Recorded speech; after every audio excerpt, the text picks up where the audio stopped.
Hoje, domingo, dia em que muitas famílias se reúnem à mesa para celebrar a Páscoa. Mas você sabe o verdadeiro significado da Páscoa? Porque a Páscoa não está relacionada a coelho que nem ovo sabe botar e muito menos de chocolate, mas sim a um cordeiro e a sangue. Então, para a gente entender um pouquinho melhor o verdadeiro significado da Páscoa, vamos voltar um pouquinho no tempo para contar essa história. A Páscoa dá-se início lá com os israelitas que por uma série de eventos acabam ali no Egito e são escravizados. Depois de 400 anos em que o povo se encontrava ali no Egito, sofrendo, trabalhando duro, sendo escravizado pelos egípcios, Deus levanta Moisés para libertar o povo e levá-los de volta à terra prometida, a terra de Canaã. E ali Moisés vem, fala com o faraó, que tem seu coração endurecido, e Moisés começa a trazer o que nós conhecemos como as 10 pragas, né? A terra é assolada, o rio é transformado em sangue, e nenhuma dessas pragas é suficientemente forte para fazer com que o faraó tenha seu coração amolecido e libere o povo para voltar para sua terra. E isso culmina na 10ª praga, que é a praga dos primogênitos sendo mortos.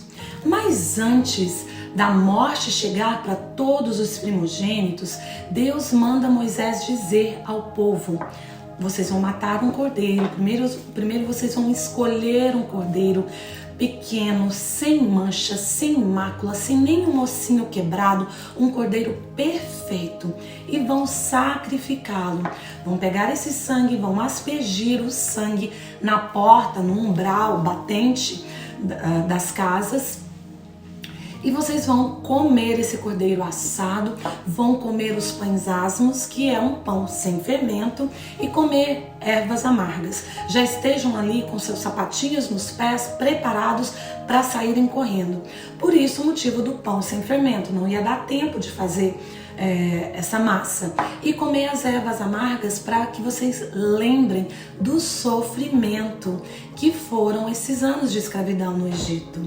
A palavra Páscoa em hebraico é Pessah, que significa passar por cima. No inglês é Passover, que é o mesmo, passar, over, por cima. E quando o anjo da morte vem para matar os primogênitos, todas as casas onde o sangue do cordeiro havia sido aspergido, o anjo simplesmente pass over, ou passa por cima, e não mata nenhum israelita. Em contrapartida, os filhos dos egípcios, tanto os filhos, os primogênitos, dos homens quanto os animais, todos são mortos. E aí é instituída a primeira Páscoa, que eventualmente passa a ser uma das principais festas judaicas e é celebrada por anos e anos e anos, com morte do cordeiro sendo sacrificado anualmente, simbolizando remissão de pecados, ou seja, libertação da escravidão do Egito. Anos se passam, essa festa continua sendo celebrada, como eu acabei de falar, e aí chega a época em que Jesus, o Messias, vem para resgatar o povo judeu dos pecados e libertá-los. Jesus então reúne ali na semana início das festas judaicas, da festa da Páscoa, reúne com seus discípulos no cenáculo, que é um lugar onde eles se reúnem para comer.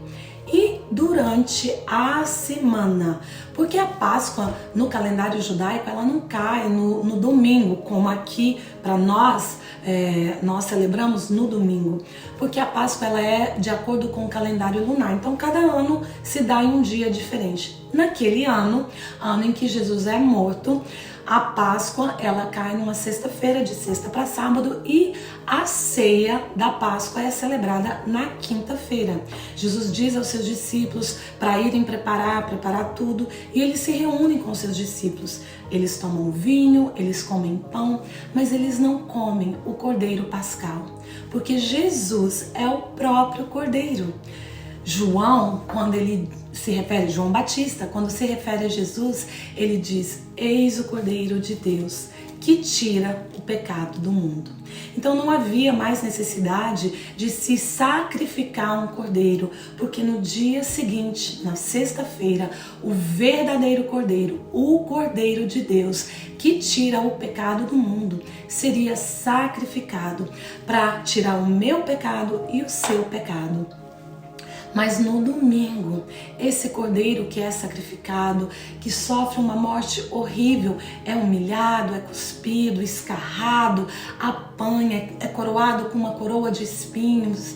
E na sexta-feira, por volta das 3 horas da tarde, ele expira, entrega o seu espírito para Deus e morre.